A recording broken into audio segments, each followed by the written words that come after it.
Amado Dios y Padre Celestial, tú que eres majestuoso y reinas sobre todas las cosas, sentado en tu trono de gloria, tu vista es siempre mejor sobre todos los asuntos que pasan en esta tierra.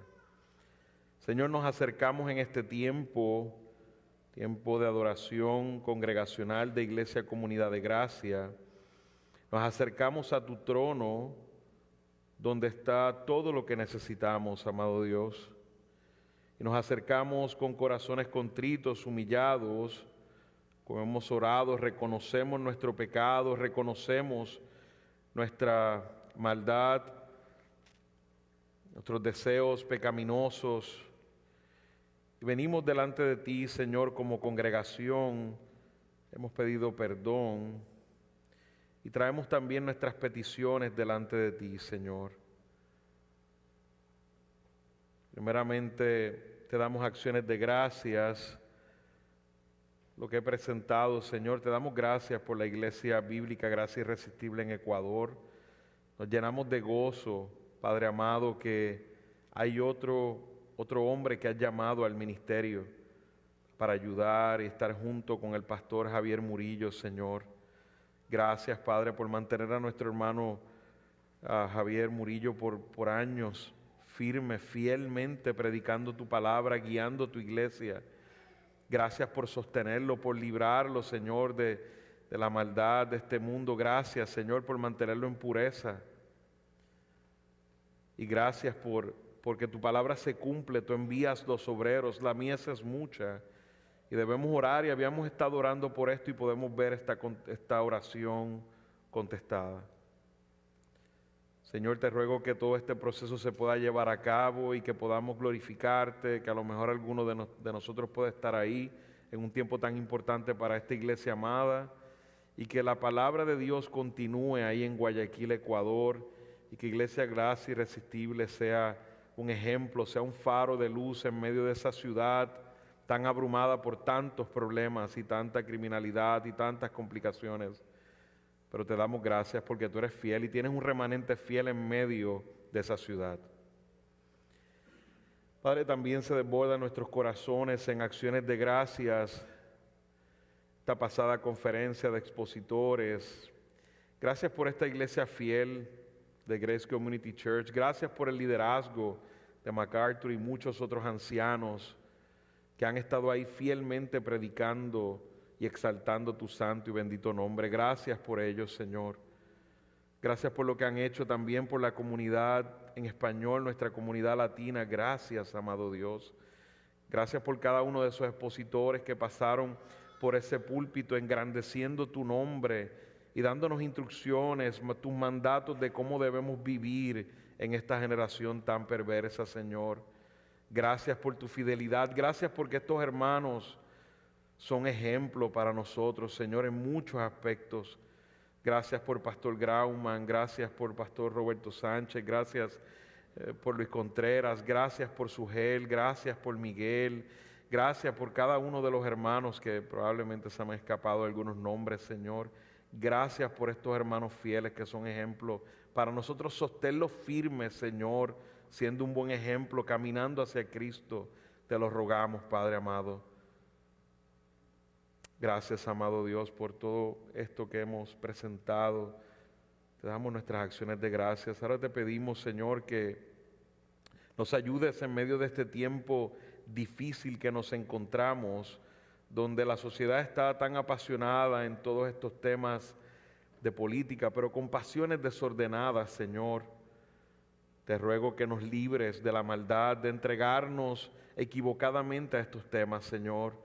Mantenernos firmes, cumpliendo nuestras responsabilidades como ciudadanos, ejercitando tu sabiduría que viene de la Escritura para escoger correctamente tus líderes, los líderes que, Señor, ya tú has dispuesto.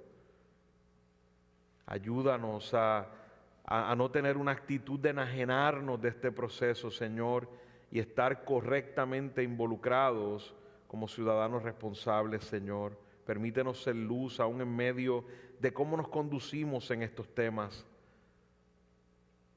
Permítenos, Padre Santo, ser sal a la tierra en medio de cómo nos conducimos en este proceso político. Señor, te pedimos por estos líderes que están aspirando a la presidencia. Señor, ten misericordia de ellos, Padre, te lo rogamos.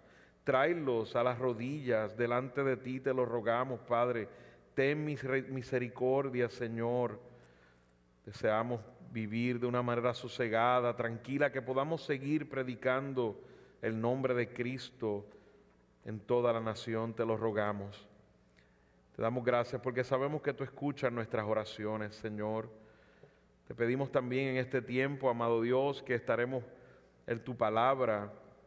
Pido que nos libres de cualquier distracción, de cualquier, Padre, tema en nuestra mente que quede inconcluso. Ayúdanos a estar enfocados en tu palabra. Ayúdame a mí como predicador, amado Dios, a poder glorificarte, exaltarte la manera en cómo hable tu palabra, Señor. Permite que tengamos todos oídos y corazones atentos a tus mandatos y a lo que tienes para nosotros en este día. Gracias porque tú eres fiel. Gracias porque tu palabra es abundante. Gracias porque tienes alimento para nuestras almas hoy, Señor. A ti sea la gloria y la honra en el nombre de Cristo. Amén. Bueno, amados, estamos en Juan capítulo 4, vamos a terminar el capítulo 4, seguimos nuestra serie en el Evangelio de Juan, vamos al versículo 43, vamos a estar leyendo del versículo 43 hasta el 54 para terminar el capítulo. Dice la palabra del Señor en Juan capítulo 4, versículo 43 en adelante. Dice: después de los 2 días, Jesús salió de allí para Galilea, porque Jesús mismo dio testimonio de que a un profeta no se le honra en su propia tierra. Así que cuando llegó a Galilea, los galileos lo recibieron, pues habían visto todo lo que él hizo en Jerusalén durante la fiesta, porque ellos también habían ido a la fiesta. Entonces vino otra vez Jesús a Caná de Galilea, donde había convertido el agua en vino, y había allí cierto oficial del rey cuyo hijo estaba enfermo en Capernaum. Cuando él oyó que Jesús había venido de Judea a Galilea, fue a su encuentro y le suplicaba que bajara y sanara a su hijo, porque estaba al borde de la muerte. Jesús entonces le dijo: si ustedes no ven señales y prodigios, ¿no creerán? ¿No creerán? El oficial del rey le dijo: Señor, baja antes de que mi hijo muera. Puedes irte, tu hijo vive, le dijo Jesús. Y el hombre creyó la palabra que Jesús le dijo y se fue. Y mientras bajaba a su casa, sus siervos le salieron al encuentro y le dijeron que su hijo vivía. Entonces les preguntó a qué hora había empezado a mejorar, y le respondieron: ayer a la 1 p.m. se le quitó la fiebre. El padre entonces se dio cuenta que fue a la hora en que Jesús le dijo: tu hijo vive. Y creyó él con toda su casa. Esta fue la segunda señal que Jesús hizo cuando fue de Judea a Galilea. Y hermanos, me preguntaba mientras estudiaba estos versículos bíblicos, ¿en qué está fundamentada mi fe? ¿Sobre qué fundamento está mi fe? Y es una pregunta que debemos hacernos cada uno de nosotros.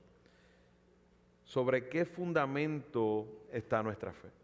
En una contestación rápida, yo estoy seguro que la mayoría diría: bueno, mi fe está en Jesucristo. Bien probable que si hago esa pregunta, diría a la mayoría de las personas que estamos aquí hoy, me dirían de manera rápida: mi fe está en Jesucristo.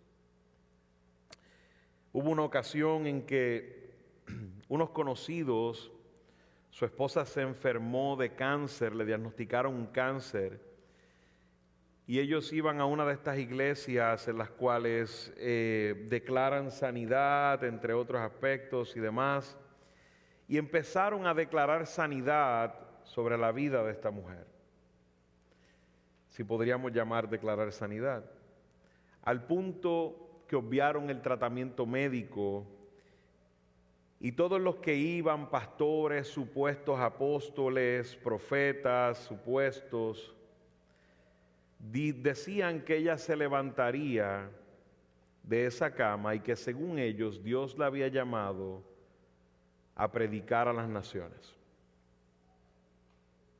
Esta mujer murió. El problema mayor, pensaríamos que fue la muerte, pero realmente el problema mayor fue el dolor que esto dejó en las hijas que estuvieron ahí escuchando una y otra vez a supuestos representantes de Dios de que esta mujer se levantaría. Estas hijas ya adolescentes, hasta el momento en que me enteré, no sé cómo está su situación ahora, pero estaban en una rebeldía bastante grande en contra de Dios. Porque en sus mentes no podían explicarse cómo personas que hablan con Dios y que Dios le habla, le habían dicho que su madre se levantaría, pero nunca se levantó.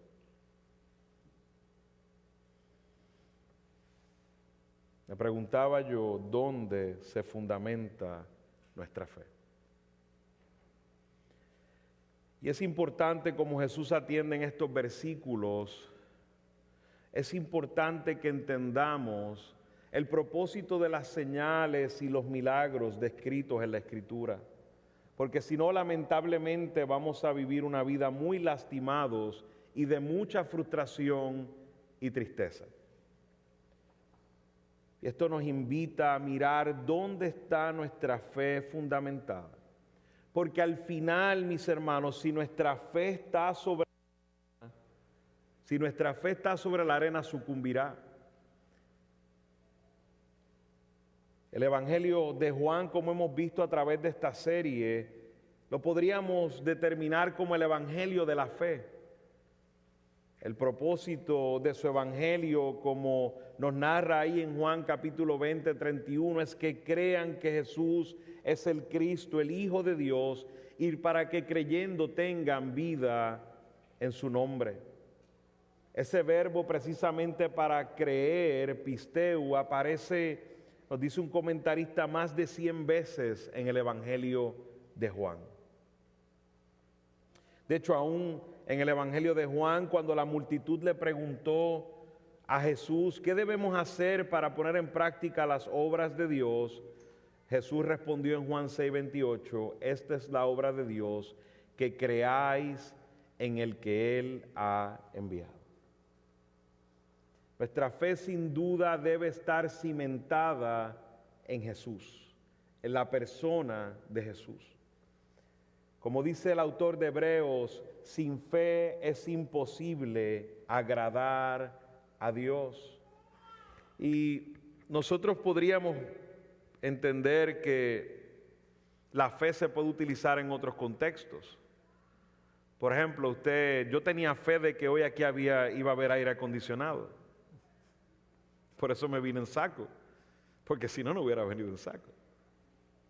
Usted tenía fe de que su silla cuando se sentó iba a sostenerlo. Bueno, algunos que fueron de crucero probablemente ya casi la silla no nos sostiene. Pero en cierta manera nosotros empleamos fe a través de las cosas naturales del día a día, del diario.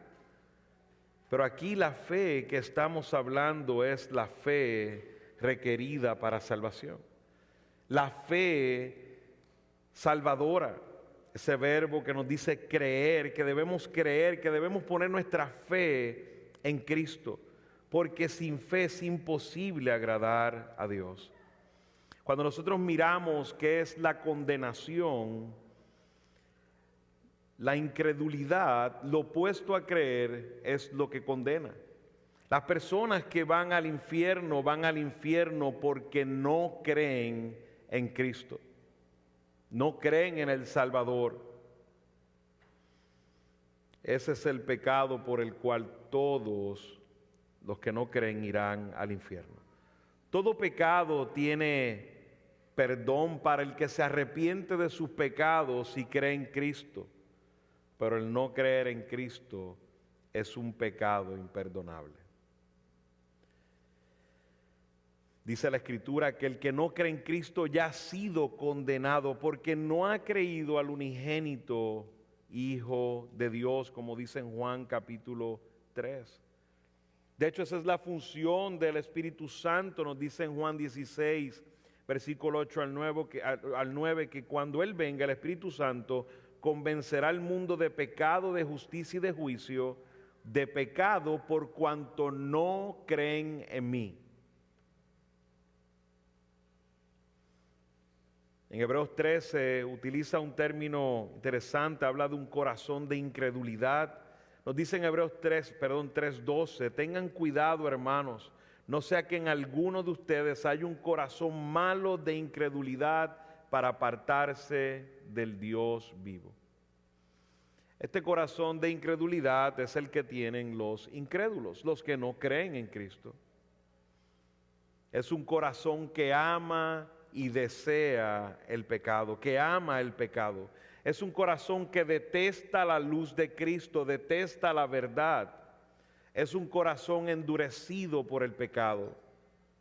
En resumen, la incredulidad es un rechazo a Jesucristo, quien es Dios encarnado. Jesús dijo, yo soy el camino, la verdad y la vida. Nadie viene al Padre sino a través de mí. Y hoy en estos versículos Juan nos muestra la cara de la incredulidad y el fundamento de la verdadera fe, para que así podamos vivir confiando no en lo que vemos, sino en Cristo. Y empezamos con nuestro primer punto, el fundamento de la incredulidad, el fundamento de la incredulidad. Me encanta cómo el pastor MacArthur estableció 4 niveles de incredulidad y me parecieron geniales, no había nada que cambiarle a esos 4 elementos que voy a mencionar. Y él va a través del Evangelio de Juan y muestra estos 4 elementos de incredulidad. Y dice que hay una incredulidad que es debido a la falta de exposición. Incredulidad que es debido a la falta de exposición. Esta fue la incredulidad que se encontró en los discípulos. Por ejemplo, los discípulos no vieron milagros básicamente para creer. Ellos estaban esperando al Mesías.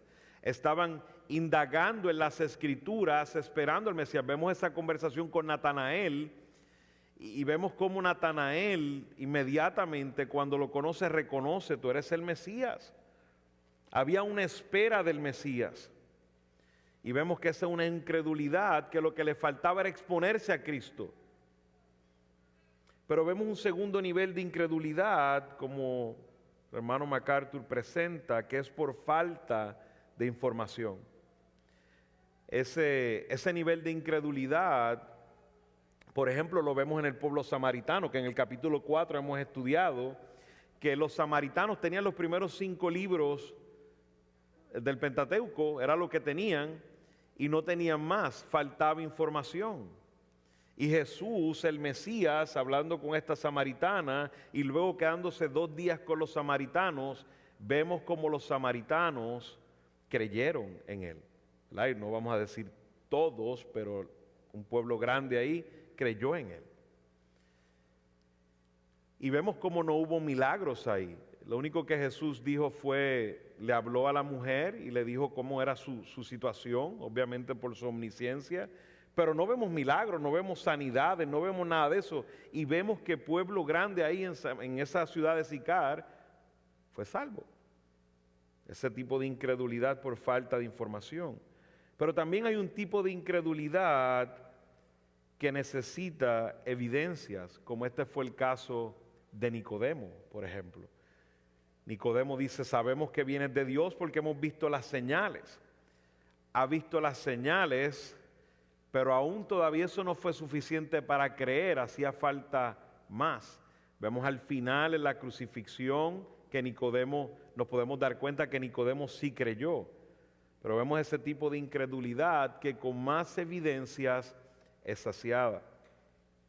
Pero vemos un tipo de incredulidad que es una incredulidad de un endurecimiento deliberado del corazón. Un endurecimiento deliberado del corazón. Y este tipo de incredulidad es aún viendo todo, teniendo todo delante de ti, señales, milagros, palabras, absolutamente todo delante de ti, aún eres incrédulo y no crees en el Señor Jesús. Y esto exactamente lo vemos con el pueblo judío. El pueblo judío en general terminó diciendo que los milagros lo hizo Jesús en el poder de Belcebú. Vemos cómo le dio la gloria a Satanás y no le dio la gloria a Dios. Y vemos que Jesús advirtió sobre esto. Le dijo claramente a los fariseos: si no creéis que yo soy, en vuestros pecados moriréis. Si no creéis que yo soy, en vuestros pecados moriréis. Los fariseos, ¿verdad?, los judíos en general, fueron el ejemplo de este nivel final de incredulidad. Ellos concluyeron, como he dicho, que lo que hizo Jesús, la obra de Jesús, era una obra demoníaca. De hecho, ese es el pecado que no tenía perdón, ese pecado imperdonable. En Galilea ahora, cuando leemos este texto, nos damos cuenta que estamos lidiando a lo mejor con ese tercer grupo, como he dicho, como describe MacArthur, con ese tercer grupo de la incredulidad que necesitaba evidencias. La mayoría, algunos de ellos terminaron endureciendo su corazón, pero vemos esto si nos dice el texto que tenemos delante de hoy para estudiar y para ver. Nos dice el texto que cuando llegó a Galilea, en el versículo 45, los galileos lo recibieron, pues habían visto todo lo que él hizo en Jerusalén durante la fiesta, porque ellos también habían ido a la fiesta. Nos damos cuenta que la razón por la que reciben a Jesús, además de que Jesús, ese es su lugar, esa es su tierra, no es necesariamente porque llegó Jesús el que conocemos, sino llegó Jesús el que hizo milagros. Vemos que hay una incredulidad en ellos.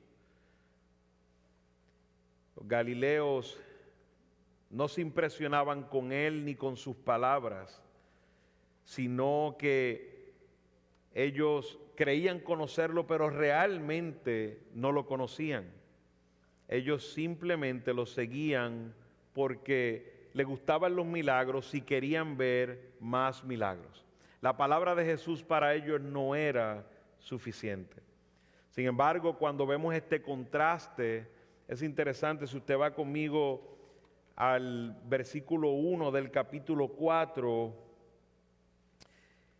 y lee básicamente los primeros versículos, y dice: por tanto, cuando el Señor supo que los fariseos habían oído que él hacía y bautizaba más discípulos que Juan, aunque Jesús mismo no bautizaba sino de sus discípulos, salió de Judea y se fue otra vez para Galilea. Y fíjense que si dejáramos ahí el texto, salió de Judea y fue otra vez para Galilea, llegaríamos básicamente al versículo que empezamos a leer hoy, el versículo 43. Jesús salió allí para Galilea, pero nos está hablando que hay una pausa, y esa pausa es Samaria, lo que hemos estado estudiando en estos días. Cómo Juan nos da un contraste de los samaritanos que no recibieron milagros, y ahora este pueblo de Galilea que ha recibido milagros, que ha visto el milagro de Jesús en Caná de Galilea convertir el agua en vino, ir a Judea, ver y presenciar sus milagros, y todavía seguimos viendo incredulidad en ellos. Y sin embargo, los samaritanos que no tenían toda la información procedieron a la fe y a creer en Jesús. De hecho, nos damos cuenta que decían, muchos más creyeron en el 41 por su palabra, muchos más creyeron por su palabra.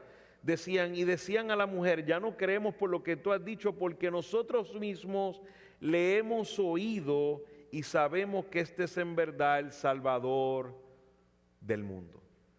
Los samaritanos verdaderamente creyeron en su palabra sin ver milagros. Y vemos aquí cómo el Señor Jesús está enfrentando la incredulidad de su propio pueblo. La incredulidad de su propio pueblo. Vemos que Jesús utiliza un proverbio que también es repetido en dos más evangelios: el profeta no tiene honra en su propia tierra. En cierta manera contrasta la aceptación que recibió de los samaritanos con el rechazo de manera general que recibió de los judíos. También de una manera explica sus motivos para regresar a Galilea, al hecho de no tener honra. Algunos comentaristas mencionan que es una profecía que hace sobre su estadía en Galilea, de que no sería honrado en su pueblo. Pero vemos a la vez que cuando vemos el texto nos preguntamos, pero ¿por qué Jesús mismo da testimonio? ¿Por qué Jesús pone este texto en medio de, ¿verdad?, de este texto que nos habla de la incredulidad? Precisamente por eso, haciendo una profecía de que no le darían honra aunque vieran más milagros, no le darían honra. Él mismo dio testimonio de que no le darían honor. A Jesús no le sorprendió que muchos lo iban a rechazar aún en su propia región. Sabemos que algunos galileos creerían y que algunos le darían honra, pero en general no sería honrado. Estaban más interesados por lo que hacía Jesús, por sus milagros, que por sus palabras y que por Él mismo.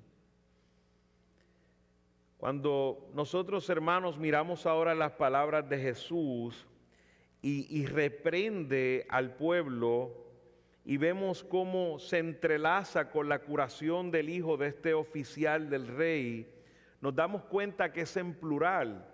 Vaya conmigo al versículo 48.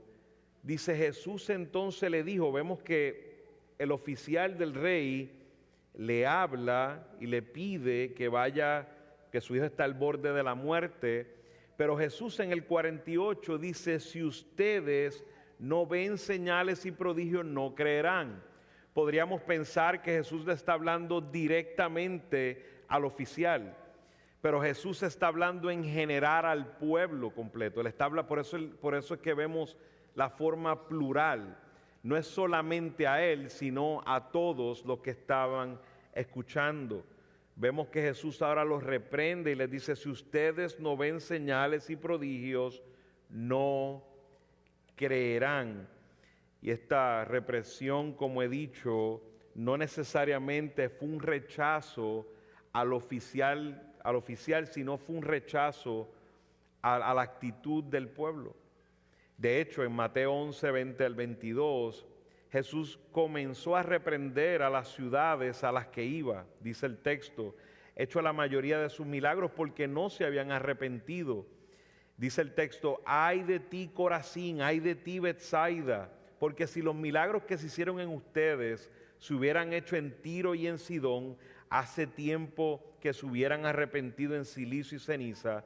Por eso les digo que el día del juicio será más tolerable el castigo para Tiro y Sidón que para ustedes. De hecho, estas ciudades Corazín y Betsaida eran parte de la región de Galilea. Jesús le está hablando a ellos: ustedes vieron tantos milagros. Y hermanos queridos, los milagros que nosotros vemos en los evangelios no son todos. Nosotros vemos que el mismo apóstol Juan en el capítulo 20 nos dice que no cabrían en libros todo lo que hizo Jesús, todo lo que dijo hizo Jesús. O sea que nos damos cuenta que Jesús hizo muchos milagros. Y vemos cómo Jesús le lanza una reprensión grande y le dice: el castigo para Tiro y Sidón, que eran abominables, será mucho más suave. En cierta manera el infierno será prendido un poco más fuerte con ustedes que con Tiro y Sidón, porque ustedes sí han visto señales. Hermanos, si me preguntaba precisamente sobre este deseo a veces de las personas y de congregaciones de mirar milagros y señales. Y quiero dejar claro que Dios en este tiempo está haciendo un milagro. Y ese milagro es la salvación. Y sin duda alguna nosotros presenciamos el milagro de la salvación. Alguien muerto en sus delitos y pecados, Dios lo levanta de la muerte. Y debemos dar gloria y debemos desear ese milagro. Debemos desearlo y orar por ese milagro. Ahora bien, nosotros en toda honestidad y mirando la Escritura de manera completa, no necesitamos otros milagros. Porque cuando nosotros miramos el propósito de los milagros, miramos el propósito de todas estas señales, era para autentificar el ministerio del Mesías, el ministerio de Cristo. Cuando vemos el propósito de los apóstoles, en que los apóstoles ejercieran milagros, era para autentificar su ministerio porque todavía la palabra de Dios no estaba completada. Y hacía falta esos milagros para que pudieran estar convencidos que venían de parte de Dios. Pero ya una vez la palabra de Dios, la revelación especial está completa, no necesitamos más milagros. O sea, yo no necesito levantar a alguien de la muerte para que usted me crea. Y si ese es su caso, usted tiene problemas graves. Yo no necesito curar a un enfermo para que usted me crea. Usted me cree porque tiene el Espíritu Santo y el Espíritu Santo lo va a dirigir a poder reconocer y discernir si lo que yo le estoy enseñando y predicando viene de la palabra del Señor. La palabra está completa. Usted autentifica mi ministerio cuando yo predico la palabra del Señor. Y entonces vemos que el fundamento de la incredulidad son nuestros propios deseos y necesidad de ver aquello que quiero. Hermanos, yo no tengo ningún problema, porque si fuera el caso mío así lo haría, de orar con la esperanza de que Dios sane un hijo. ¿Quién puede decirme que ora sin fe cuando está orando por la salud de un hijo? Hermano, eso está totalmente bien. Nosotros oramos y si un hijo mío se enferma, yo voy a orar y le voy a rogar al Señor que lo sane. Pero dentro de mi interior y en mi conocimiento de su palabra, estoy claro de que va a ser sanado si es su voluntad. Porque estoy claro que todo ser humano, muera ahora o muera mañana, va a morir en algún momento, a menos que Cristo venga antes. Lázaro fue resucitado por los propósitos que vemos en la Escritura y terminó ¿qué? Muriendo. Entonces, cuando nosotros oramos, sin duda debemos orar con fe. Pero nosotros no necesitamos más allá del milagro de la salvación para creer. Y a veces vemos este afán de personas por milagros, por señales, que la pregunta que debemos hacernos es si realmente están creyendo en Jesucristo. ¿Qué es lo que está diciendo Jesús? Ustedes han tenido aún señales, han tenido mis palabras, pero quieren más señales, porque no creen si no ven más señales. La pregunta es, ¿están creyendo, su fe está fundamentada en las señales y en los milagros o está fundamentada en Cristo? Y es muy peligroso, amados, porque a veces oramos al Señor de manera incrédula. A veces oramos al Señor con nuestra fe puesta en lo que deseamos y no nuestra fe puesta en el Señor. Y somos muy lastimados y muy frustrados cuando eso ocurre. Y con esto vuelvo y digo, deseamos algunas cosas, pero al final la oración es reconciliar nuestros deseos, nuestros pensamientos con la voluntad de nuestro Dios. Fíjense que en Lucas capítulo 16, si vamos, usted me acompaña a Lucas capítulo 16.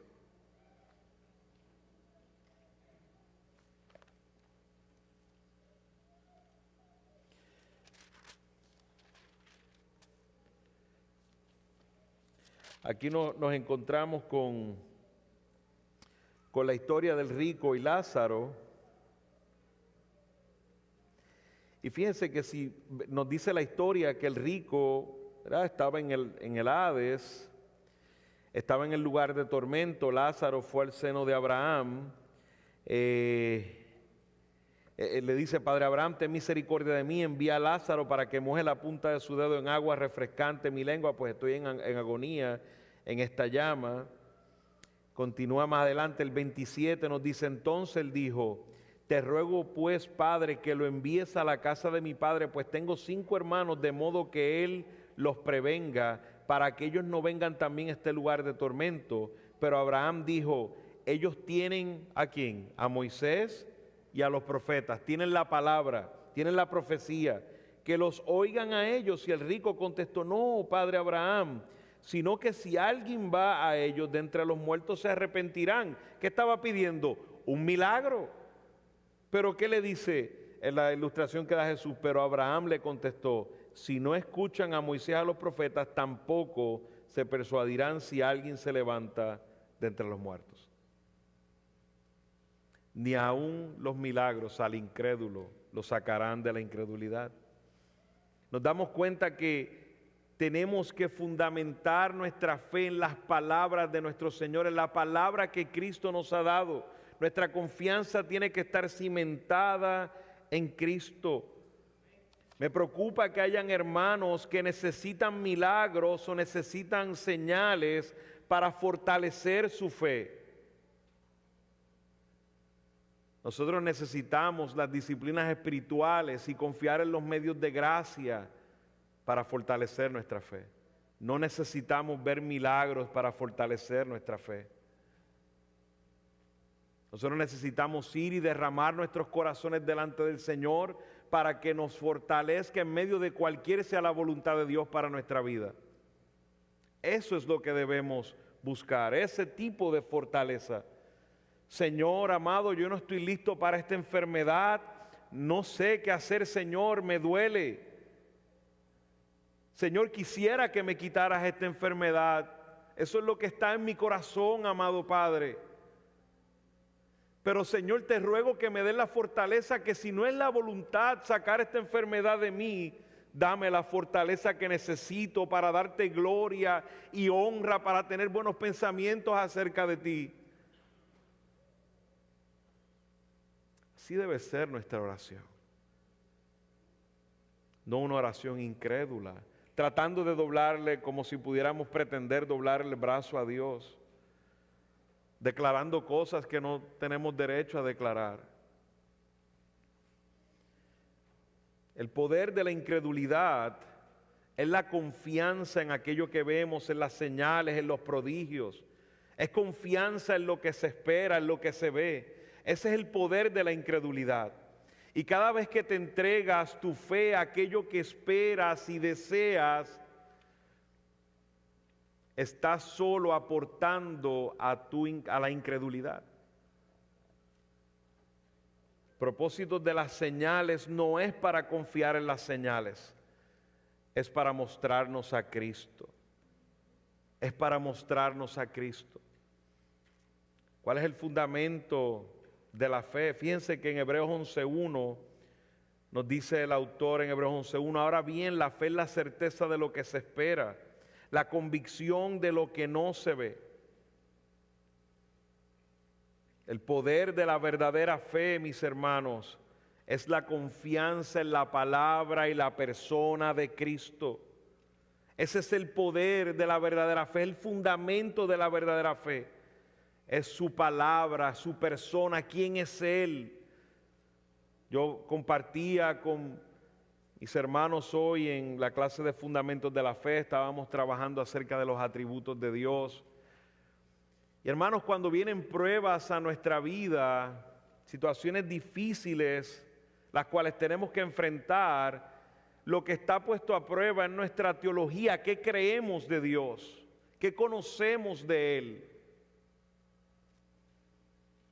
A veces vienen pruebas las cuales fallamos seriamente, desconfiamos de Dios, como si la vida de nosotros no estuviera en las manos del Señor, como si esto se le haya escapado a Dios de alguna manera. No, amado hermano, donde estás hoy, ahí es donde debes estar. Claro, con una aspiración que te pone el Espíritu Santo para crecer espiritualmente. Pero donde estás hoy, la prueba que tienes hoy, entiende que ha sido Dios quien ha coordinado esa prueba para ti. Es la evidencia de su mano sobre tu vida, de que está trabajando en tu santidad. Y nosotros confiamos en Él. Es esa certeza de lo que se espera y la convicción de lo que no se ve. Es esa certeza de que la palabra de Dios es sí y se va a cumplir, que la palabra de Dios no va a fallar, que si Dios me ha dicho que va a dar todo lo que necesito, Él me va a dar todo lo que necesito. Que si Dios ha dicho que mi salvación está segura en sus manos, mi salvación está segura en sus manos. Esa certeza de lo que se espera. Hermano, el Señor te va a suplir lo que necesites. El Señor te va a guardar en sus caminos, sin duda alguna. Porque eso lo dice la palabra del Señor. Son promesas a nuestras vidas. El Señor nos equipará, nos dará lo que necesitamos para vivir para su gloria. Y tenemos que tener esa convicción porque, hermanos, de eso se trata la fe. No lo vemos. No vemos enfrente de nosotros en las cosas. Fíjense que Jesús dijo, bienaventurados aquellos que no me han visto, cuando vemos a Tomás diciendo, no, si yo no lo veo, si yo no toco sus heridas. Bienaventurados aquellos que no lo vimos y creemos. Hermano, usted se ha puesto a pensar en esto, algo tan serio que creo que lo he dicho antes. Nuestra fe está puesta en un judío que vivió hace más de 2000 años, el cual ninguno de ustedes vio. Y yo que sepa, ninguno aquí es judío, a lo mejor hay uno o dos. Su vida está puesta en las manos de Él. Mi vida está puesta en sus manos. Eso para el mundo es una locura. Yo muriera hoy por causa de Cristo. Esa es la fe. Nuestra fe está fundamentada en su palabra, en lo que Él ha dicho, en quién es Él, más allá de ver, más allá de lo que vemos, esa convicción de lo que no se ve. Fíjense que en Hebreos 11:13, si usted va conmigo ahí, perdóneme que no tenía antes. Hebreos 11:13 nos dice que, hablando del salón de la fama de la fe, de aquellos héroes, nos dice, todos estos murieron en fe. Fíjese lo que dice, sin haber recibido las promesas, pero habiéndolas visto desde lejos y aceptado con gusto, confesando que eran extranjeros y peregrinos sobre la tierra. Amén. Y dice, porque los que dicen tales cosas claramente dan a entender que buscan una patria propia. Y si en verdad hubieran estado pensando en aquella patria de donde salieron, habrían tenido oportunidad de volver. En realidad anhelan una patria mejor, es decir, la celestial. Vemos que no hay vergüenza para ellos, porque estos murieron mirando adelante a aquellos que esperaban, con la certeza que esperaban, convencidos de aquello que no veían. Vemos ahí el resumen de lo que es la fe. Vemos lo que es la fe, Hebreos capítulo 11, versículo 1, los ejemplos de la fe y el resumen, cómo se ve en la vida. Y así nosotros vivimos, hermanos, en las promesas de nuestro Señor. Fíjense que el apóstol Pedro dice en Primera de Pedro capítulo 1, versículo 8 al 9, a quien sin haber visto ustedes lo aman, y a quien ahora no ven, pero creen en Él, y se regocijan grandemente con gozo inefable y lleno de gloria, obteniendo como resultado de su fe la salvación de sus almas. Es aquel que no vemos, pero creemos en sus promesas, creemos en quién es Él. Tenemos esa confianza en sus palabras, esa confianza en Él. Sabemos que esa fe es dada por Dios. Dice que esa fe, no es por gracia, sino, no es por obras, es por fe. Esa fe que es dada de parte de Dios, nos dice en Efesios capítulo 2. Tenemos esa convicción de aquello que no vemos. Vemos que ahora Jesús va a Caná de Galilea, donde había hecho este milagro de convertir el agua en vino, y se encuentra este oficial.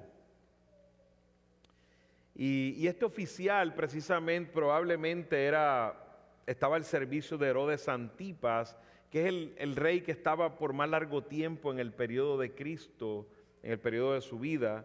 Era hijos de Herodes el Grande, este era el rey cuando nació Jesucristo, y luego pasa y se divide su reinado en 3 partes, y Herodes Antipas es el que está sobre esta área. Y este oficial aparentemente era uno de sus oficiales, y vemos que va a buscar a Cristo porque su hijo estaba enfermo en Capernaum, que era una ciudad como a más o menos unos kilómetros de ahí de distancia de Caná de Galilea. Él oyó que Jesús había llegado a Galilea y vino a él ante la enfermedad de su hijo. Y todos nos podemos poner en esta misma situación donde tenemos un hijo grave que está a punto de morir. Y se nos ha dicho que hay alguien que ha hecho milagros, que ha sanado personas. Y esta es una persona que en cierta manera tiene un rango en la sociedad. Va corriendo donde Jesús. Va buscando a Jesús desconsoladamente. Todos aquellos que tenemos hijos nos podemos imaginar y poner en esa misma situación. Si hubiera cualquier solución, la buscaríamos. Y este hombre se acerca con ese deseo de que su hijo sea sano. En cierta manera miraba a Jesús como un hacedor de milagros. De alguna manera tenía certeza de que Jesús tenía la capacidad de sanarlo. Él le rogó a Jesús que descendiese hasta su casa, le dijo que fuera, que por favor le suplicaba, le rogaba intensamente que bajara y sanara a su hijo. La fe de este hombre no venía hasta este momento, no era una fe salvífica la que vemos ahí. Vemos una fe deseando y sabiendo que este hombre podía sanar a su hijo. Pero no había un deseo en él por Jesús, por creer en Jesús, sino era movido por su necesidad, el desespero que tenía por su hijo. Pero vemos cómo este oficial, cuando Jesús hace esta reprensión, el oficial vuelve y le dice en el versículo 49, Señor, baja antes que mi hijo muera. Vemos el grado más alto de la desesperación. En cierta manera, solo quería lograr un solo asunto, que su hijo estuviera vivo. Y Jesús contesta, puedes irte, tu hijo vive. Vemos como Jesús en medio de este grupo de personas en Galilea, un grupo de personas incrédulos, un grupo de personas que lo veía como un hacedor de milagros, precisamente ejecuta un milagro en ese mismo momento, Y eso nos lleva a entender que la fe que debemos tener es en la persona de Cristo. Porque cuando nosotros miramos el asunto del oficial, él le está rogando que baje a su casa y que vaya y lo sane, pero Jesús le da unas palabras, le dice, vete, tu hijo vive. tu hijo vive. Puedes irte, tu hijo vive. ¿Usted se imagina en la situación en la que usted podría irse sabiendo cómo dejó a su hijo y no se trajo el sanador con usted? Solo póngase en la posición. Dice, pero algún incrédulo que hubiese dicho, no, vente conmigo, te necesito conmigo. Pero aquí empezamos a ver que la fe, y lo confirmamos al final, que hay una fe de una manera que está siendo puesta en Cristo, en la palabra de Cristo. Cristo le dijo, vete, tu hijo vive. No nos dice que se fue quejándose por el camino, no nos narra de que hay más insistencia de parte de él, que dice el hombre que creyó, pisteu, creyó en la palabra de Cristo. El hombre creyó en la palabra de Cristo. Hay algunos que hacen referencia a que esta es la misma historia del centurión, que la vemos en otro de los evangelios, pero no, es una historia única. Nos dice que creyó en la palabra de Cristo y se fue. Y fíjense que es interesante que cuando vemos en las horas que nos narra, es bien probable que cuando estudiamos las horas nos damos cuenta que se quedó de un día para otro, que no fue el mismo momento, que hubo un tiempo, a lo que nos muestra una confianza en esa palabra de Cristo. No podemos ser totalmente certeros porque no podemos añadir y hablar donde la Biblia no habla, pero no es que sale desesperado nuevamente, sino que hay un tiempo razonable donde aparentemente se queda de un día para otro. Y vemos que nos narra la historia que en el camino, y esto nos lleva a lo que es el fruto de la fe, nos lleva a lo que es el fruto de la fe.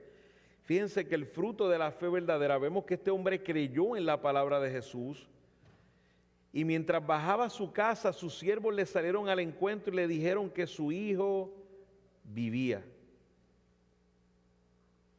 Entonces, miren el fruto de la fe. El fruto de la fe es, me llevo la palabra de Jesús, la creo. No tengo dudas acerca de ella. No vemos aquí en la narración, él llorando, diciéndole a los siervos, mi hijo está muerto, mi hijo ya murió. No. Ve a sus siervos y nos narra Juan, sus siervos vinieron a él y le dijeron, tu hijo vivía. ¿Y cuál es la primera pregunta que dice? ¿A qué hora? ¿A qué hora fue el asunto? ¿A qué hora fue el asunto? El que ha creído, hermanos, busque evidencias para darle gloria al Señor. El que ha creído, cree, llena su corazón de confianza en la palabra que el Señor le ha dado, aunque no lo ha visto. Lo espera con certeza, convencido de lo que Cristo ha dicho. Y busca evidencias para darle gloria al Señor. Pero finalmente, dice el padre, entonces se dio cuenta que fue a la hora en que Jesús le dijo, tu hijo vive. Y dice, y creyó él con toda su casa.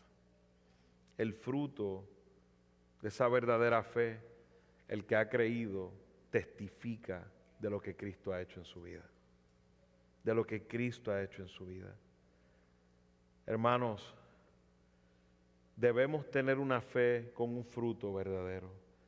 Cuando el fundamento de nuestra fe es la palabra que Cristo nos ha hablado y su persona y quién es Él, hermanos, tenemos una fe completa, una fe perfecta.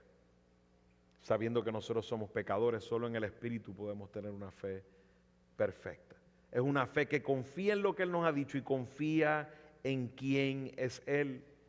Y vemos cómo en medio de esta incredulidad Jesús permite esta historia de este oficial. Aquellos que estaban solo pidiendo milagros tuvieron un milagro, pero tuvieron una gran enseñanza.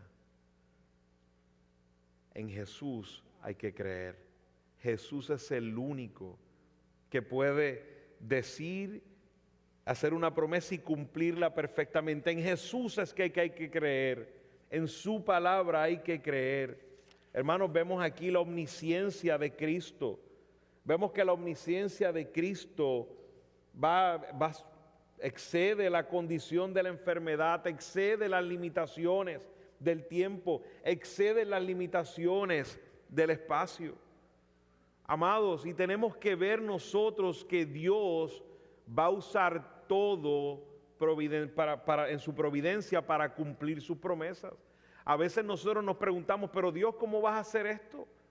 Dios lo va a hacer. Dios lo va a hacer. A veces como iglesia nos preguntamos, Señor, ¿y cómo vas a hacer? ¿Cómo nos vas a ayudar? Señor lo va a hacer. Estamos caminando en su voluntad, estamos caminando en sus propósitos. Tengamos paz. Dios ha dicho que las puertas del Hades no prevalecerán contra la iglesia. Confiemos en Él. ¿Cómo voy a sostener mi matrimonio, Señor? Veo cosas difíciles pasando. Confía en el Señor, haz lo que Dios te ha mandado a hacer. El Señor hará y cumplirá su voluntad en tu vida.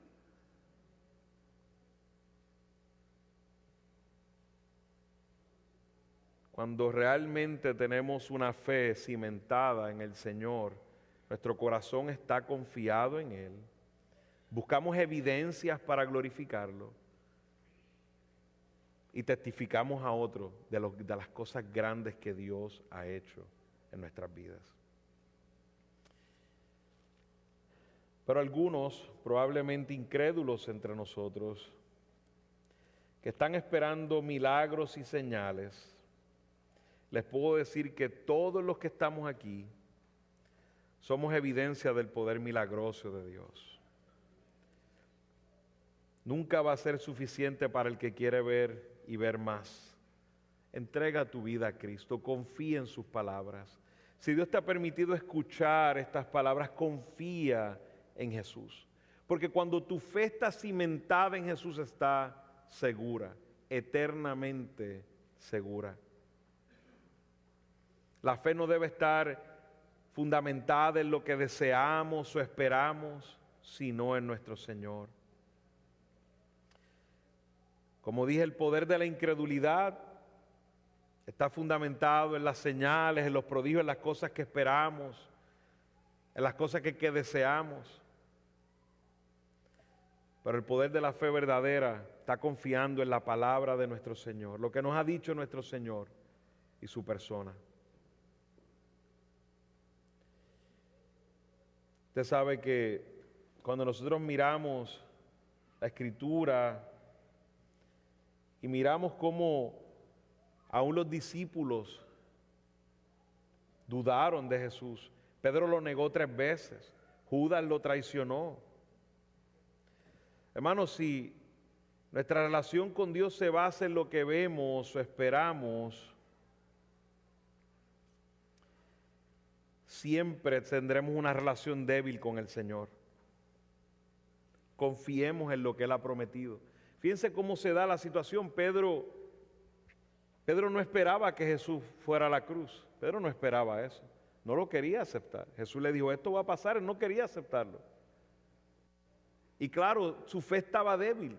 Porque cuando vio a Jesús morir, cuando vio a Jesús siendo ejecutado, se debilitó su fe. Porque su fe estaba en ese momento no confiando en las palabras de Cristo que le dijo, yo voy a resucitar, yo vendré, yo tendré que pasar por eso. No, estaba en lo que él deseaba y esperaba, en que Jesús estuviera todo el tiempo con él ahí y que reinara. Básicamente era lo que estaba todo en su mente y sus corazones.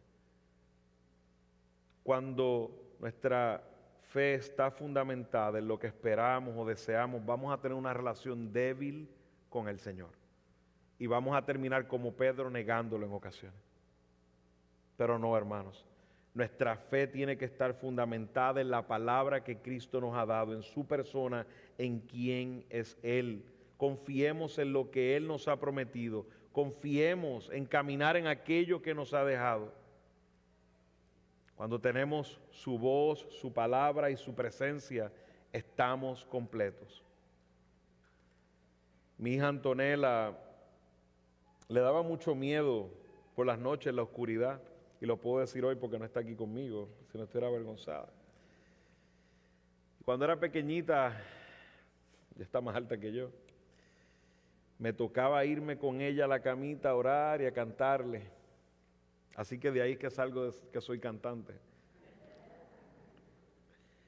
Pero me tocaba irme con ella, le aterraba la oscuridad. Y cuando entraba en un momento que yo pensaba que estaba dormida, los padres me entienden, que han pasado por esto, yo pensaba que ella estaba dormida y entonces me empezaba a despegar. Papi, ok. Entonces de momento dejaba de cantar y papi, y yo, ok. Decía, papá, ¿estás ahí? Yo, sí, mi amor, estoy aquí. Volví, me acomodaba otra vez. A pesar de que a veces estaba cansado y solo quería que se durmiera, entendía que ella se sentía segura estando conmigo. Ella nunca me había visto enfrentando un ladrón, nunca me había visto defendiéndola de nadie. Ella no sabía si a lo mejor cuando llegue un ladrón me termina venciendo ya. Pero ella confiaba en mí. Papi, si tú estás conmigo, todo está bien. Y así nos dice Jesús hoy. Yo estoy contigo todos los días. Y tenemos que ser como ese niño. Si Jesús está conmigo, si escucho su voz, si estoy en su presencia porque el Espíritu Santo está en nosotros, todo está bien, amado. Demos gracias al Señor. Fundamentemos nuestra fe en su palabra, en su presencia en nuestras vidas. Padre amado, a ti te damos gloria y honra, Señor. Gracias por tu palabra. Tu palabra es viva, es eficaz. Tu palabra nos conforta el alma, Señor, nos llena de consuelo. Perdónanos por tantas ocasiones que tenemos corazones incrédulos, Señor.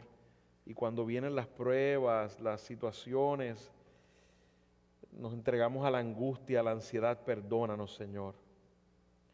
Te ruego que nos sostengas firme en ti, confiando en la palabra de tu Hijo amado Jesucristo. Que confiemos en tu presencia en nuestras vidas. Que nuestra fe no esté fundamentada en lo que deseamos, en lo que esperamos, en lo que quisiéramos, Señor. Sino que nuestra fe esté sabiendo que si confiar, amado Dios. Te ruego por mis hermanos en la verdadera fe que solo está en Cristo Jesús. En su nombre oramos. Amén.